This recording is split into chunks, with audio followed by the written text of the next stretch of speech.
So, namaste, greetings.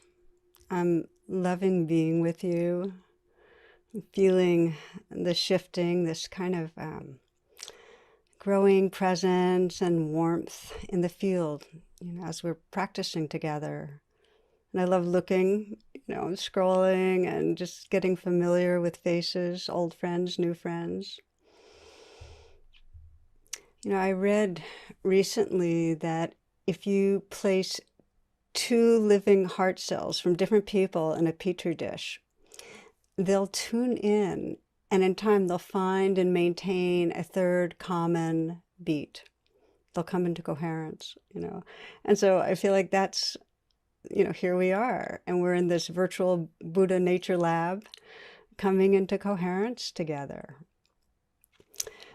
Mark Nepo, who's a friend and poet, writes that he says, there is in the very nature of life some essential joining force. This inborn ability to find and enliven a common beat is the miracle of love. For if two cells can find the common pulse beneath everything, how much more can full hearts feel when all excuses fall away? How much more can full hearts feel when all excuses fall away?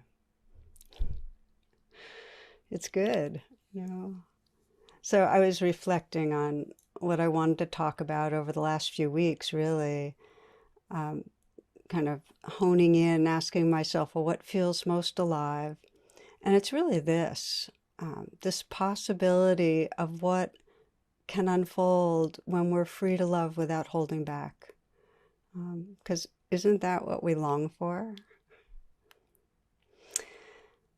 So if we say to ourselves, what is between me and loving, this moment, any moment, what we encounter, what we realize we need to face is fear. It's that core vulnerability that gives rise to all the excuses, to all the defenses and the daily ways that we can distance ourselves. It's the mistrust and the violations. It all comes from fear, and it happens on the individual level, the group level, society-wide. And I think part of my daily reflection, really, it's my age and it's what's happening in our world, is death is every day a part of my awareness, as is the wonder of this creation, love. Like they're both there.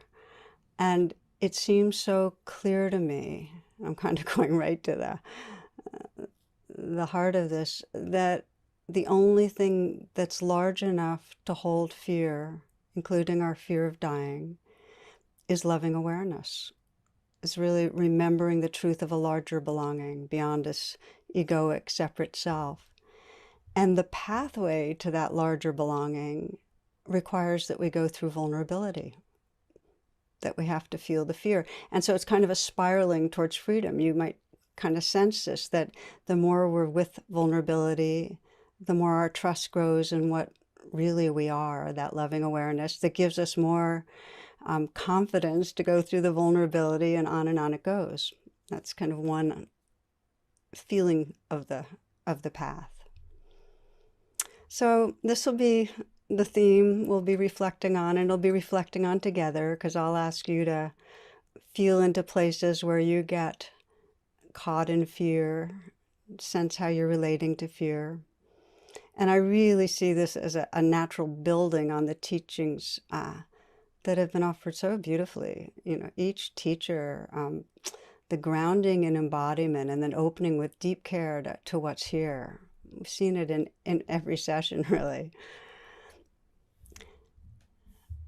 There's a phrase that I heard it long ago, I don't remember where from, and it really always has resonated, and it's that the primal mood of the separate self is fear.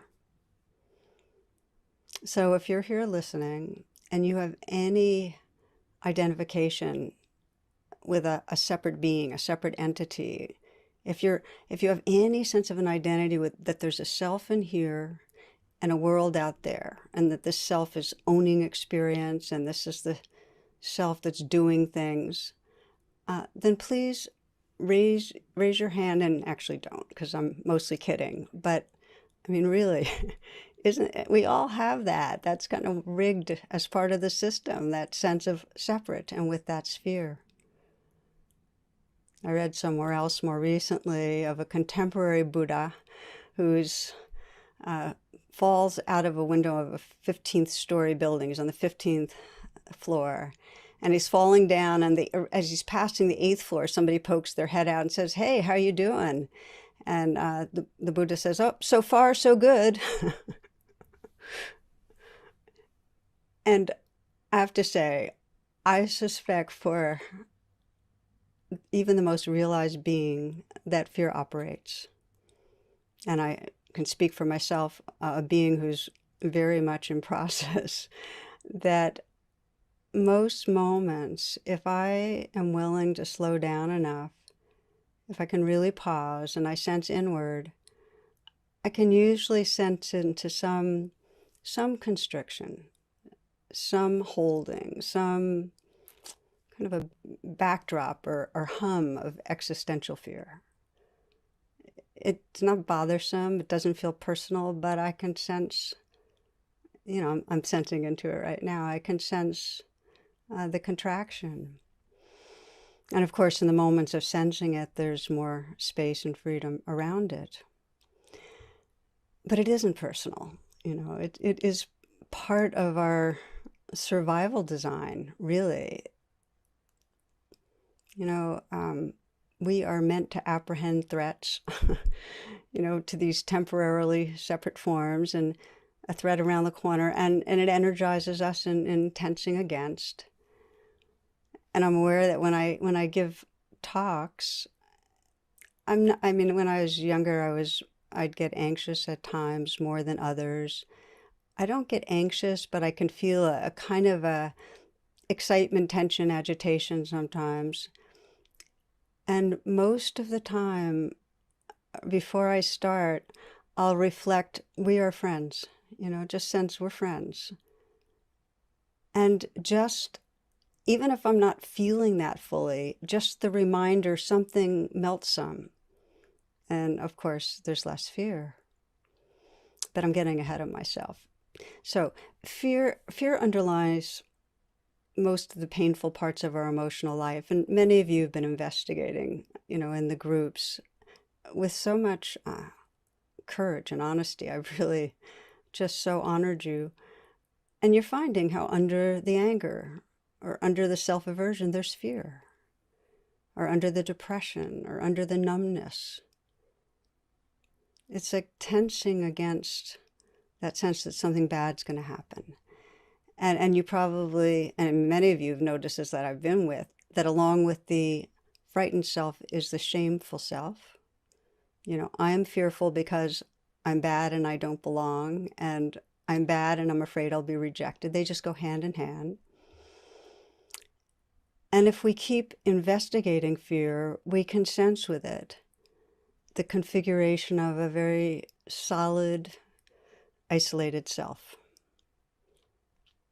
But rather than me speaking the words, let's do a brief check-in together, okay? You willing to, okay to do a bit of reflecting together? Yeah, and as you've been doing 10,000 times, you might let your attention turn inward.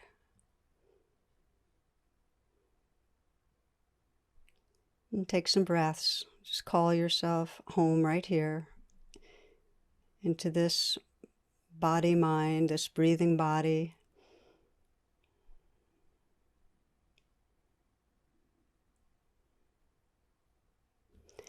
And remind yourself in these last few days, since you've been doing the retreat, of some moments of anxiety or fear. Some are where you felt not trauma, but because it's not as useful to work on trauma with a very short exercise, but if you can, just some time where you felt the tension of it. Anxiety, fear. And you might just remind yourself of the circumstances.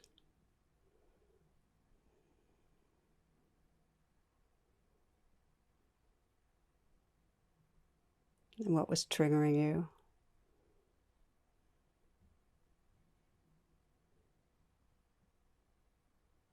And if you put yourself a bit back into it, can you sense how in those moments there was a sense of a kind of a contracted, separate self? And maybe to sense how you were relating to that self, whether you were liking yourself.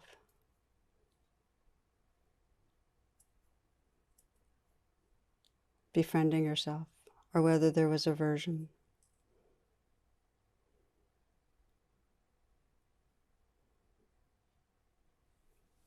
And as you're looking, exploring, just sense when you're caught in that, in the anxiety or fear, how are you regarding others? Do they seem far away? Out there?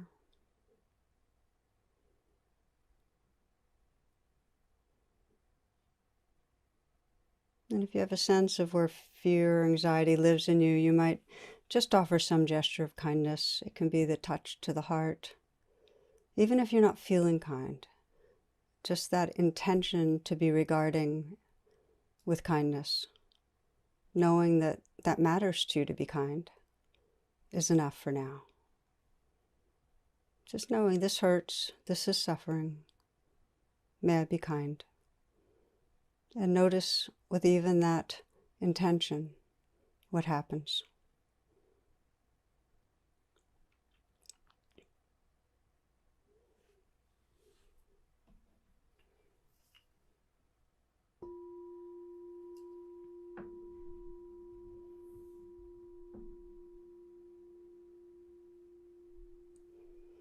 So fear arises when we anticipate a threat to our being.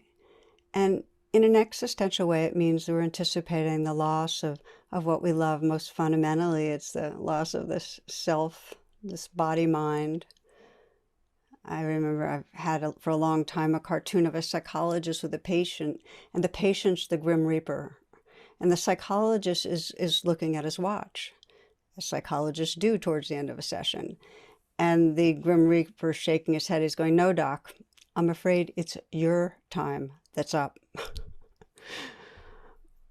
So that's the bottom line, is the sense of impending, this mortal being is going to go. And so our predicaments, we live many moments of our life in a fear contraction. And again, fear, it's universal. It's not personal. It's natural. Fear's there for a purpose. I mean, if there was no fear, we'd be brain dead, okay? It's nature's protector, and we need it. If the driver of your car has been drinking, or if you're inside with a group of unmasked people, or if your child is playing on slippery, dangerous rocks, you get the idea. Fear motivates us to survive. But here's the thing. Fear turns to suffering. It becomes what I think of as the trance of fear, or what we call the body of fear, when it locks into overtime. And then we're overreacting. Just anything can trigger it. It's like the on button or the accelerator's jammed, and it takes over. And by taking over, it defines us. It starts defining our life. So this is being imprisoned in the trance of fear, or the body of fear, and it's just unprocessed fear. And it happens when, for so many people, that fear turns to suffering. When we have this regularly repeated experience in our early life of threat, the caregivers who were unattuned or negligent or critical, punitive, abusive. Maybe we were regularly bullied at school. It comes if there's prolonged threat from war, from natural disasters, from the pandemic. Or, as we know, by the structural violence of a society that's aimed towards the non-dominant populations, that leads, for example, so many Black people in this country to feeling ongoing threat to physical safety, what Resmaa Menakem talks the pervasiveness of Black body trauma. And it's important to name that In this juncture of history, with our pandemic and with our climate emergency, fear is spiking. And whether we're looking right now at our individual lives or our well-being as a larger society, when fear is unprocessed, it becomes toxic. There's a growing mistrust and violence in our societal movements that we can see. We can see it in the virulence of white supremacy and fundamentalism. It's very contagious. And we can see it individually in the levels of addiction and loneliness and depression. Okay, so that's the suffering of where our species is right now, that fear and aggression. It's part of our survival brain. It's completely activated. It can take over. It can dominate. And the good news, 'cause we're not just talking about the dive into fear, the good news is that it's also part of our evolutionary story, that we have this capacity to awaken our awareness, to perceive connection, to perceive interdependence, to feel compassion and love, and to sense it's not so personal, that mindfulness, it senses this is a wave, but on the ocean there's some equanimity. And it's all that we're exploring here. That's why this Dharma is so revolutionary. It's the hope of our species and of evolution, really. And in a basic way, what it is allowing a shift from identifying as a separate self that'll always be scared, to identifying with a sense of wholeness, where really the world's all part of us. And when that happens, fear's still here, but we're the ocean, we can hold it. One teacher, he drew on a big board, he drew the words illness and wellness, and he said, what's the difference? And then he circled the I of illness and the W-E of wellness. I and we. I often think about what's been called the big squeeze, that this is kind of like our daily predicament, where we can sense the forces in us that we live so many moments on automatic, where underneath we're being driven by that sense of a separate self, that where something's missing or something's wrong, and it's fear-based, and there's a lot of self-judgment. And we also so regularly, on some level, touch into who we really are. We touch into the wonder, we touch into the tenderness, into a more spacious perspective. And this predicament, this big squeeze, is really the same contrast that we see in our larger society. One person, Butch Hancock from Texas, remembers, his life in my hometown in Texas taught me two things. One is that God loves you and you're going to burn in hell.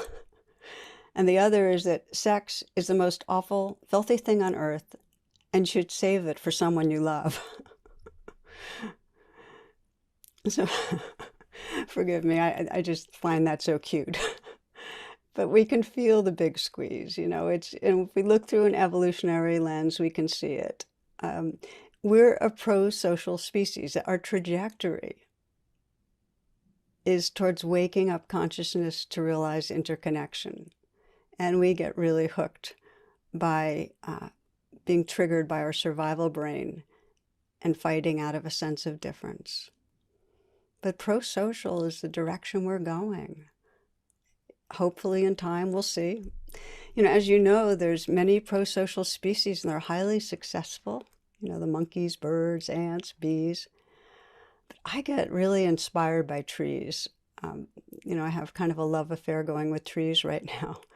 And, I'm thinking of the redwoods right this moment in the Northwest. There are these, just grand, beautiful, tall trees with very shallow roots. And there's huge winds and so on that come and, blowing them around. So what allows them to stay steady and strong in the winds is that even though their roots are shallow, they're utterly intertwined. I just think that's so beautiful. They're totally intertwined. can't we know that our roots are intertwined?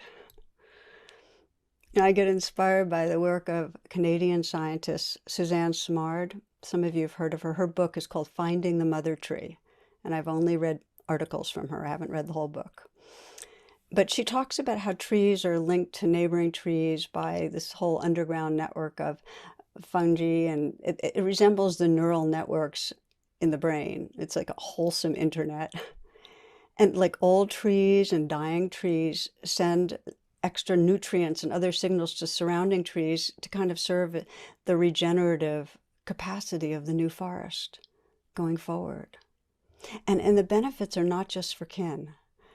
Simard describes watching as this Douglas fir that had been injured by insects sent chemical warning signals to a ponderosa pine growing nearby.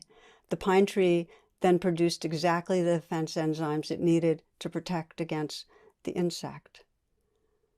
So the trees are sharing information that serves the well-being of the whole forest. We have an illustrative image. Okay, trees, let's get naked. And you see these trees in the Douglas fir.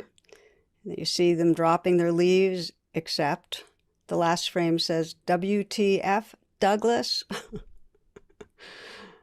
It's better to see it than hear me, but that's one of my favorite cartoons in the world. So each tree according to its own nature, and yet they're in radical interdependence, as this whole web of life is. So part of our evolutionary story is to feel separate and get hijacked.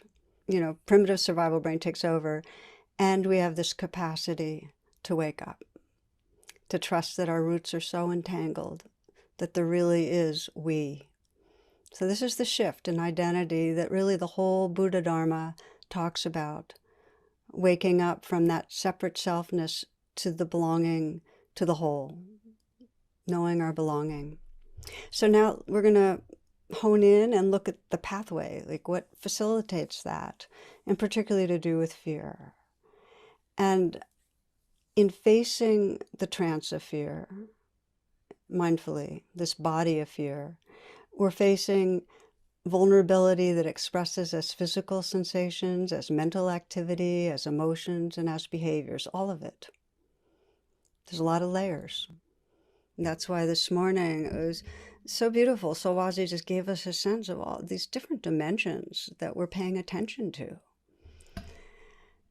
I like to think often of, Joseph Campbell describes a circle of awareness. Many of you are familiar with it, this big circle, and there's a line going through. And as he describes it, whatever we're aware of is above the line, and whatever we're not aware of is below the line.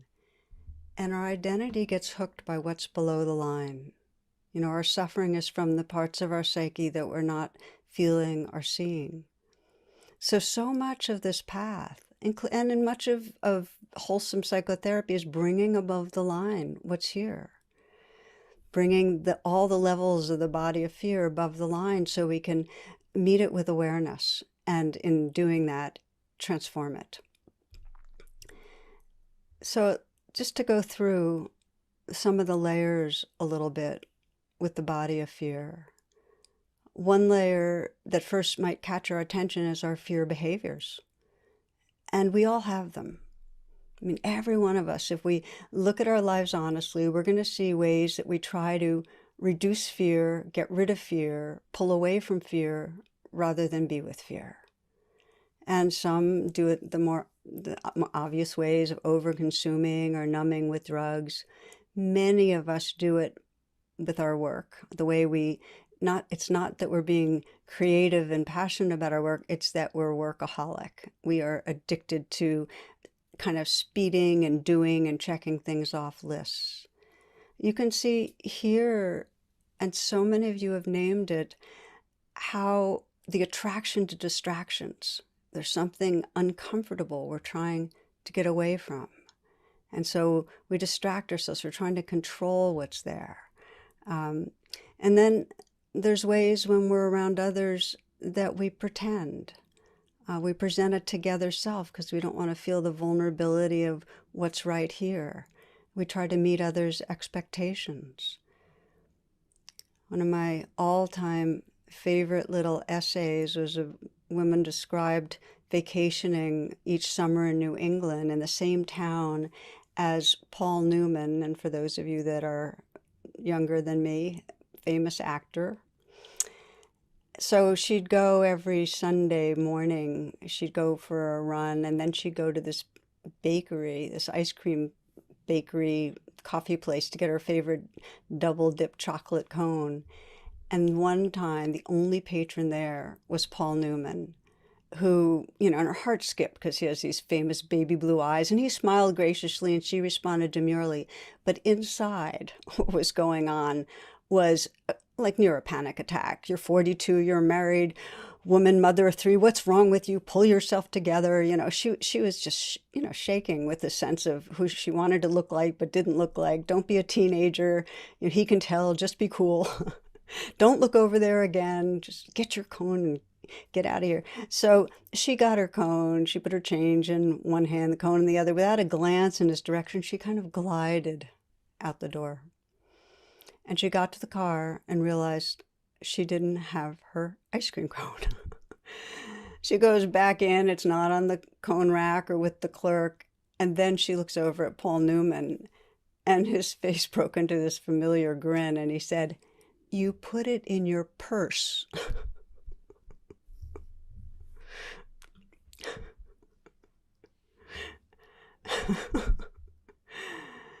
We know how many mistakes we make. You might not have put an ice cream cone in a purse, but we know the mistakes we make when we're fearful. We just start behaving in ways that take us away from ourselves, really.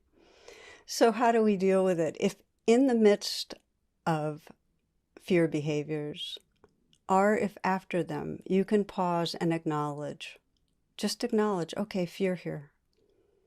Forgiven. Just say it kindly. It brings it above the line more.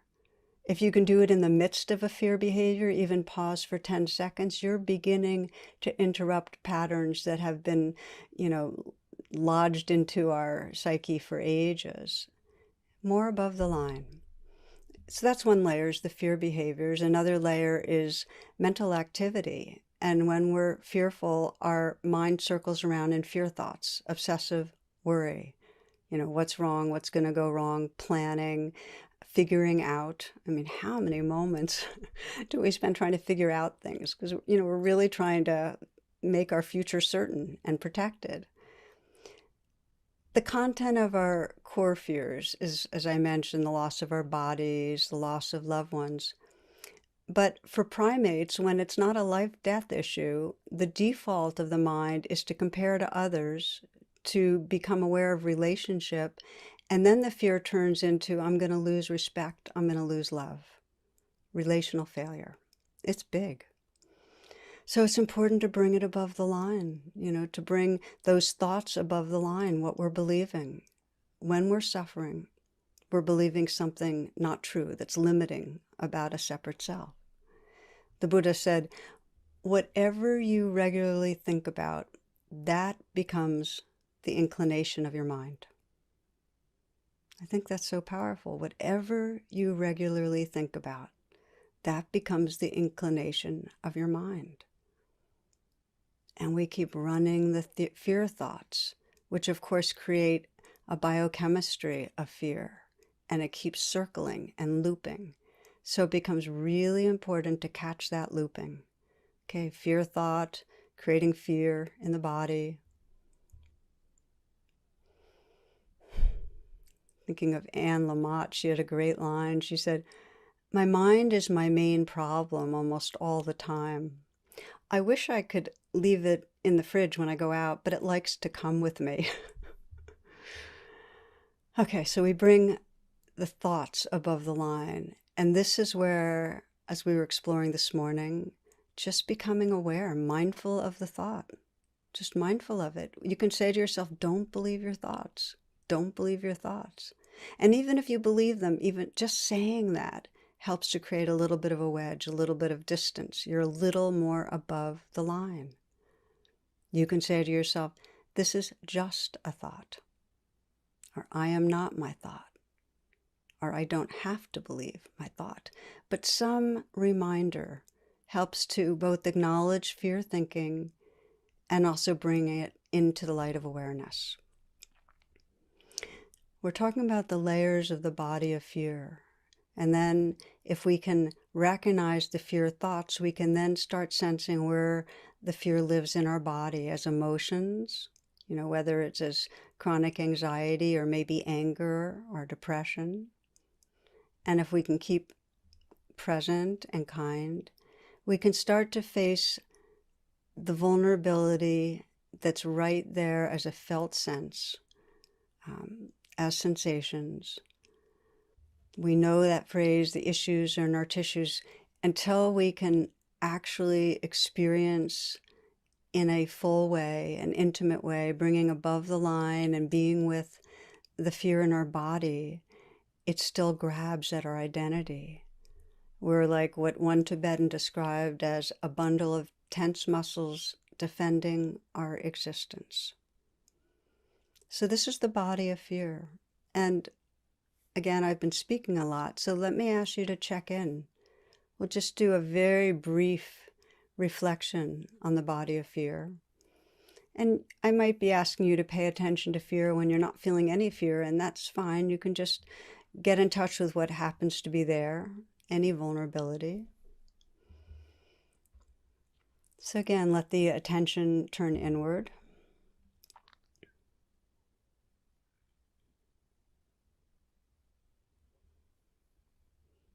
And you might bring to mind a recent time, and it could be the same experience as before or another, where you felt in some way stuck in that body of fear, just caught in the thoughts and the feelings. It might be something that repeats often in your life, where you perhaps related to your work, where you feel you're failing or going to fail, or in a relationship where you're afraid of what's going to happen.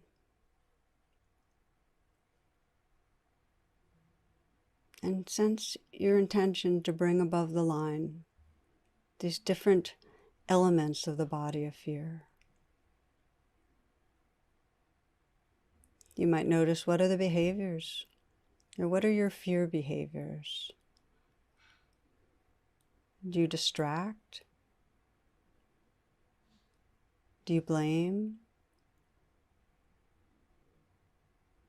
Do you try to numb yourself? Do you get busy? With whatever you see, whatever you discover, you just to see it and forgive it. Let your intention be to forgive it. It's not really your body of fear, it's the body of fear, and this is what we humans do. You might notice what thoughts come with the body of fear for you. What are you believing in those times? And to find out, just kind of go inside the fear and say, just sense, what's the fear's view? From the fear's perspective, what bad is going to happen? What's wrong with you or someone else or the world?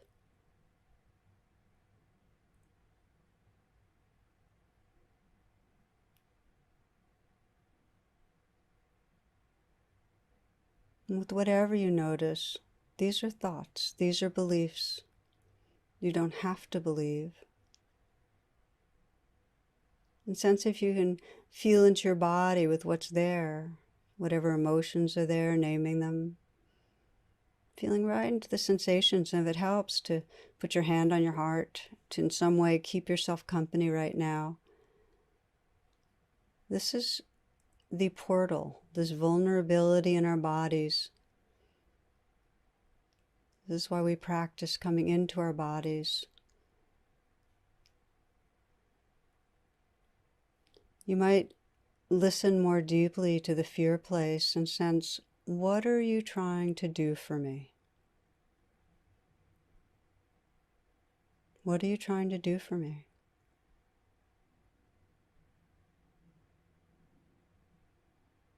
You might sense whether it's useful or not, the way this fear is trying to protect.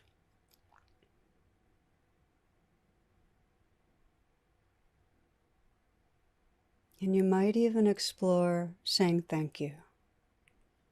Thank you for trying to protect me. And notice what happens.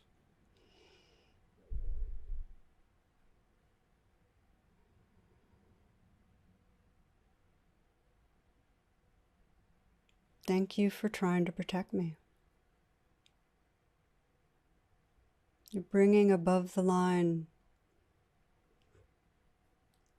how this body of fear is trying to, in some way, protect you. And keep paying attention. You might sense in that place that's trying to protect, that vulnerable place, what it's longing for. That it's really longing for, in some way, safety, belonging, knowing all rightness, feeling loved.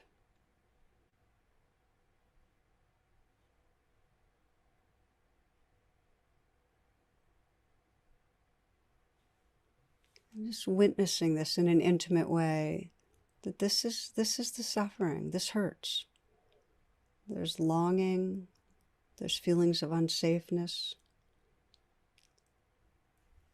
And you might even acknowledge, this hurts, or ouch. I sometimes say ouch. This is suffering.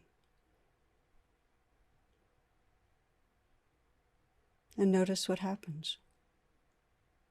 Just the honest recognition, this hurts. Notice if there's some more tenderness, some more space.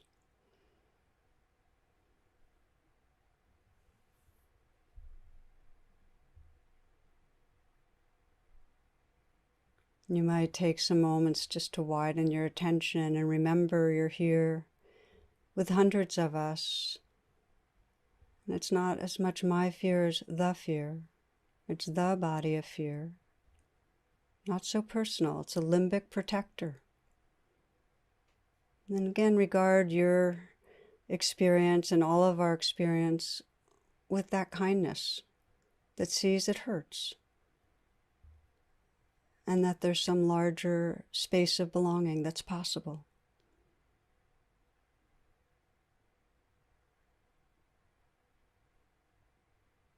You might notice what happens if you just let yourself relax back a bit and sense the field of belonging that can include these different currents of fear. Not my fear, but the fear, our shared fear. It's as Sri Nisargadatta put it, the mind creates the abyss, the heart crosses.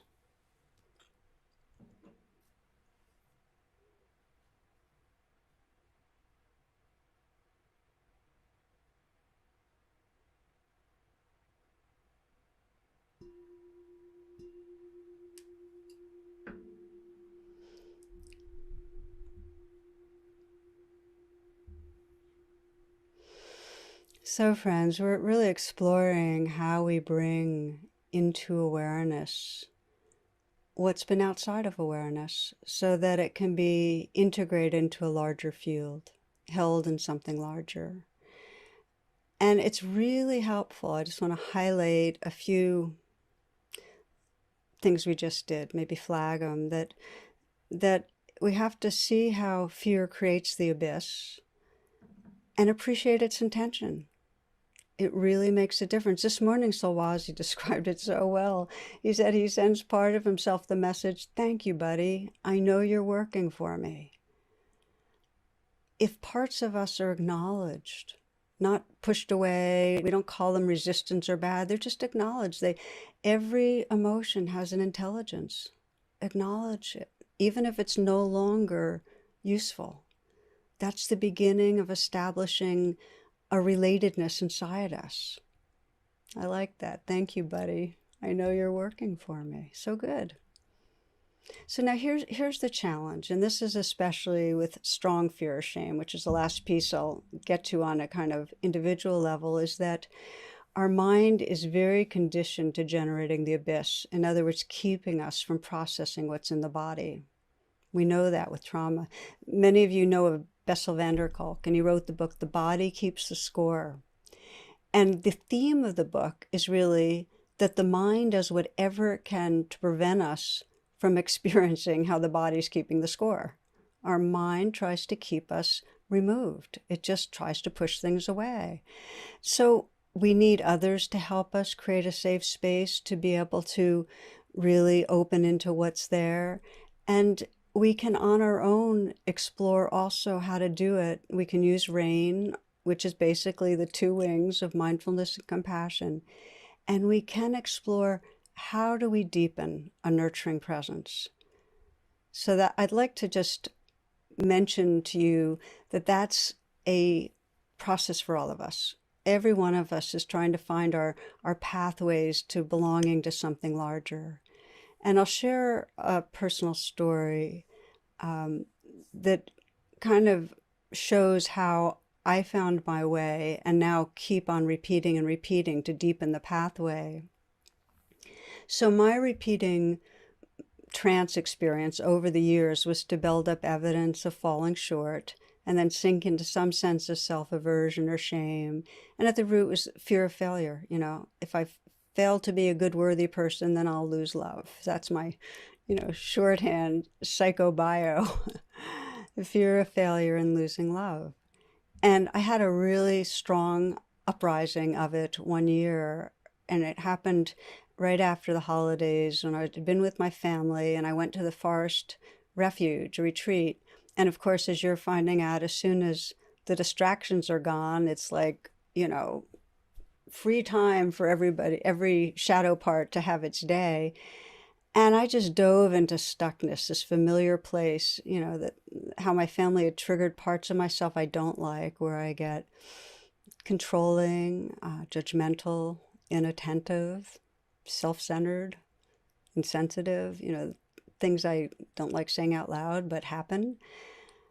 And there I was on my own at retreat, just having to face that these beings I love so much, I had been in a reactive space and created some separation. My parents aging, sibs that I don't see so often.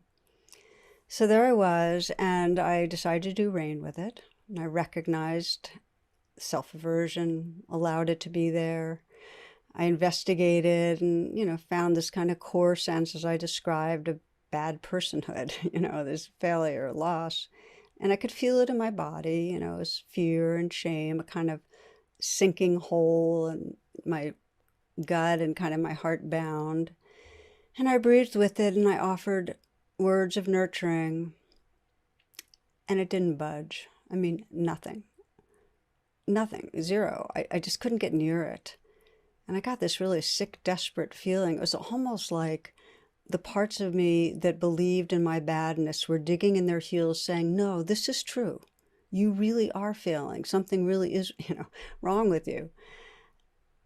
And so I just want to make a comment standing back that the inability to nurture is an invitation to deepen attention to the vulnerability. That's all it is. If we can't nurture, it's some place in us saying, no, you got to go deeper, get more intimate. So that's what I did. I went inside that feeling of failing and that fear and that core not lovable place, and gave it a voice. I just said, okay, what do you want? What do you want to express?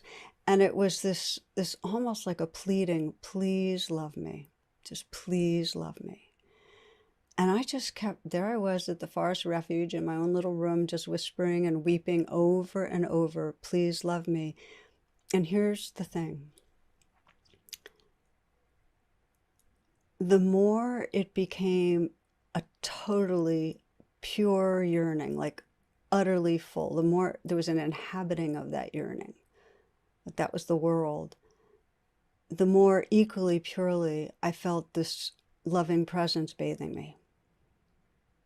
The deeper that almost anguish longing, the more pure that sense of being absolutely bathed in loving presence. And it was bathing me from, like white, loving light from outside, but it was also emanating from space inside me. It was everywhere. And it was just saturating the fear that was becoming increasingly porous. And the fear, its intensity became a light-filled intensity, an energy that actually intensified the loving presence. It just kind of became part of that. I so often think of these words that the prayer is the bridge between longing and belonging. And if you can feel the vulnerability and from that place pray from it, it brings in that loving.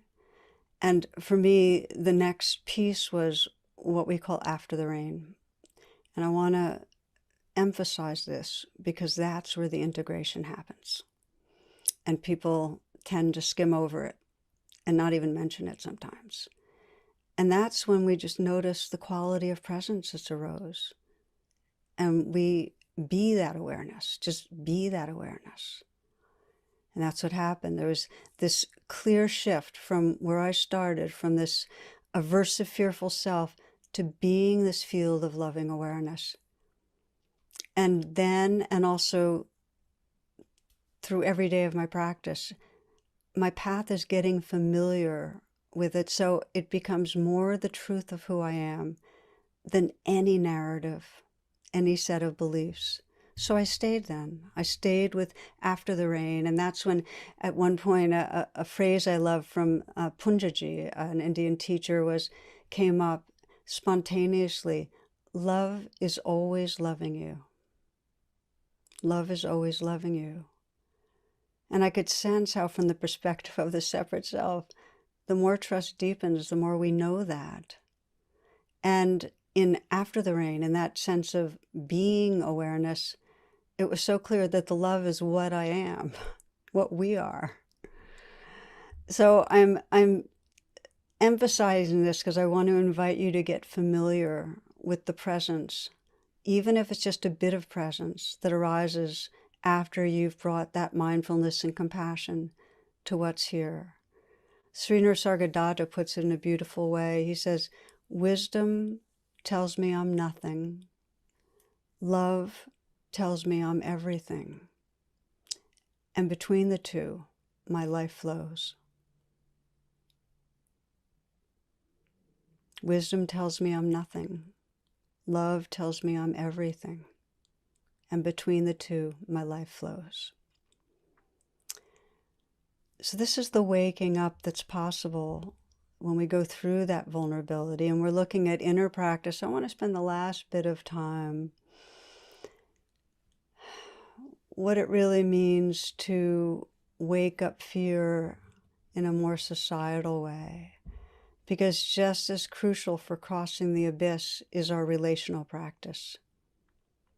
That how we are with each other, so that we can see past the fear-based coverings. You know, that I can see you and not just see your defenses or personality or talents, but see behind that the light, the goodness, the awakeness. And the great challenge we face is this, that we don't think our own thoughts are perceived through our own mind. We are thinking society's thoughts, and we're perceiving with the lens of society. And society conditions us with delusions that are based on other people's coverings.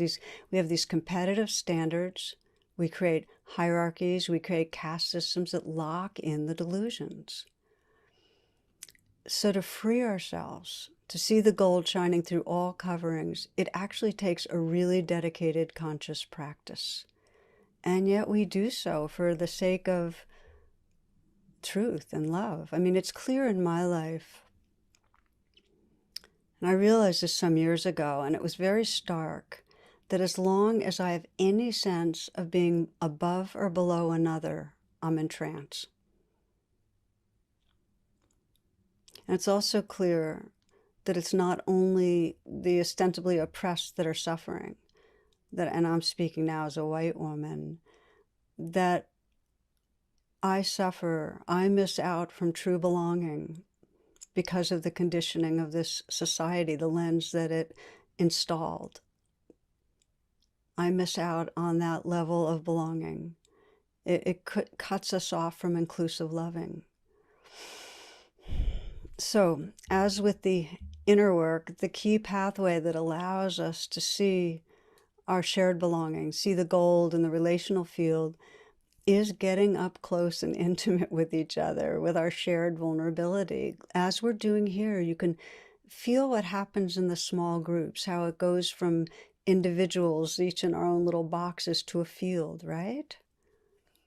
And last night, Khanda used that fabulous word, proximate, so strong, so good. And that question, what's it like being you? There's a French philosopher, Simone Weil, writes, the love of our neighbor in all its fullness simply means being able to say to them, what are you going through? Just imagine that we in some way encounter each other and there's something in us that wants to know, what's it like being you?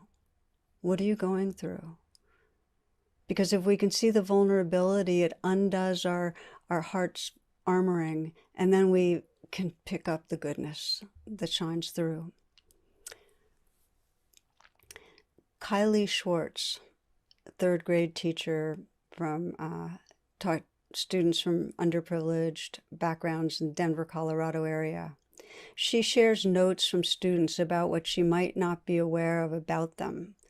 In other words, she asks them to write, if my teacher knew, I wish my teacher knew, and then ... And I want to read you what some of the responses are. I wish my teacher knew that my dad works 2 jobs and I don't see him much. That I don't have pencils at home to do my homework.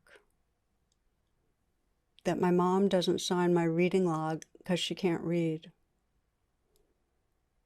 That after my mom got diagnosed with cancer, I've been without a home 3 different times this year.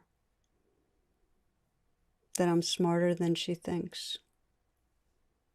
That my little brother gets scared and I get worried when he wakes me up every night. That my mom and dad are divorced and I am the middle child of 7 kids, all the rest are boys. That I love animals and I would do anything for my animals. I would love to work at the SPCA so I could help animals get adopted. That my family and I live in a shelter.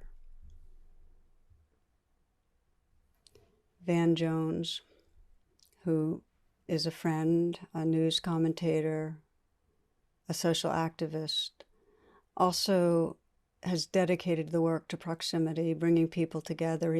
He brought together people from South Central LA, Black organizers focused on the crack epidemic, and he brought them to West Virginia to meet with white people from the community there trying to address the opioid crisis.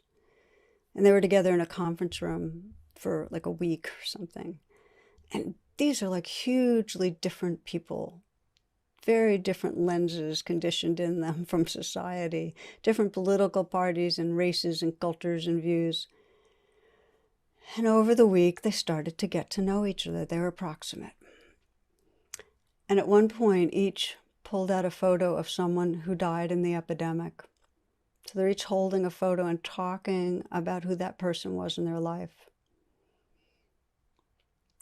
And in the documentary, I saw one man had his picture up and he said, the last thing I told my son was, you got yourself into this, you get yourself out. And shortly after, his son had overdosed.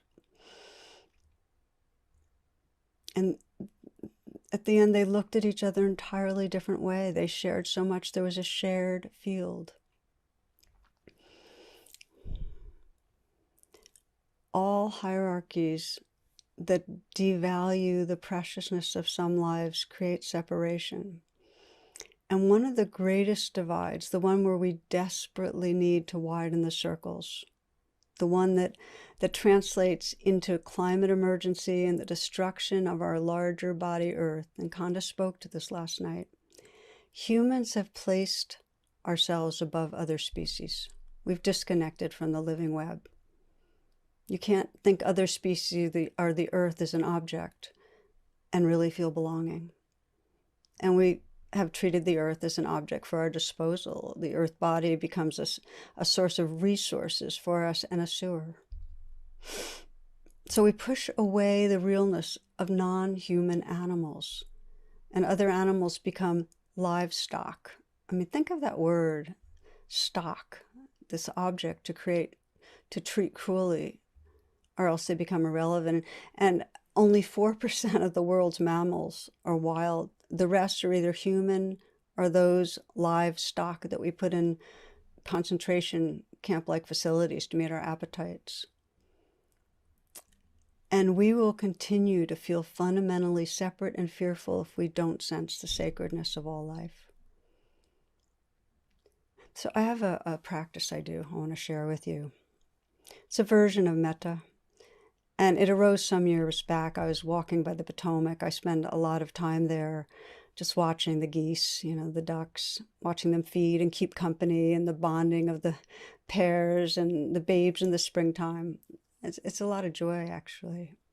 And this day there were hunters upriver, and the shots rang out from them, and I was just like flooded with horror. It was, these innocent, powerless beings being killed, and I started weeping, just imagining their confusion and their grief over losing a mate, and my heart and mind were riled at the violation.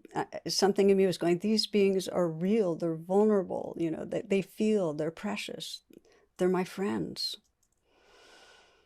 And I kept walking and breathing, they're my friends. And then I just started looking around at everything else that was there, this aliveness around me, my dog, Katie. And I just said, we're friends. You're my friend. And the sycamore tree, you are my friend. The cardinals, we're friends. And my mind went to the animals around the world, the pigs and the chickens and the cows that we think of as food. You're my friends. No matter what came to mind.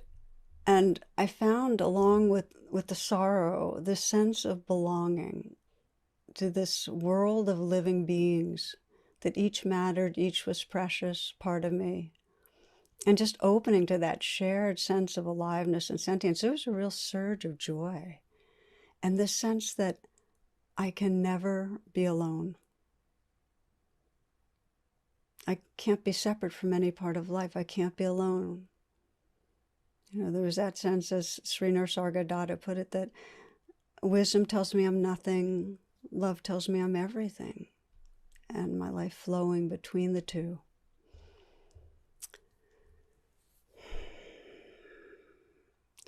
So we're going to close with a short meditation. And I'd started with the cells in the Petri dish, the Buddha Nature Lab. And here we are. And together we're facing vulnerability of these human hearts. And we're together discovering these pathways to timeless loving, to our refuge. So maybe as a way of closing, take a moment to, again, let your attention go inward.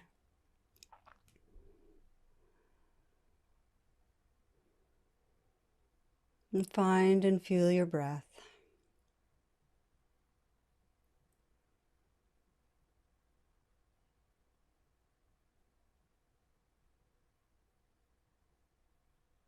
And sense if there's anything inside you asking for acceptance, asking for kindness.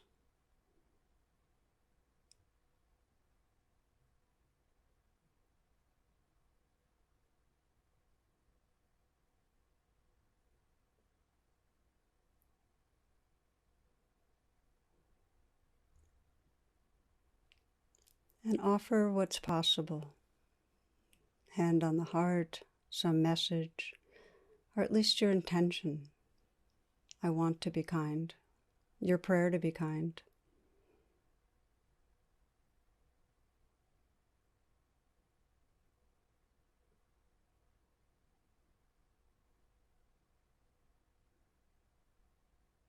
Notice, who are you when you're beholding with presence,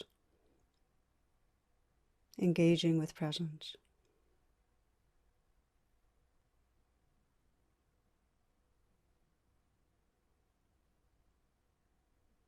And let yourself relax back and sense the field of love and awareness that we regularly forget, but that's always already here.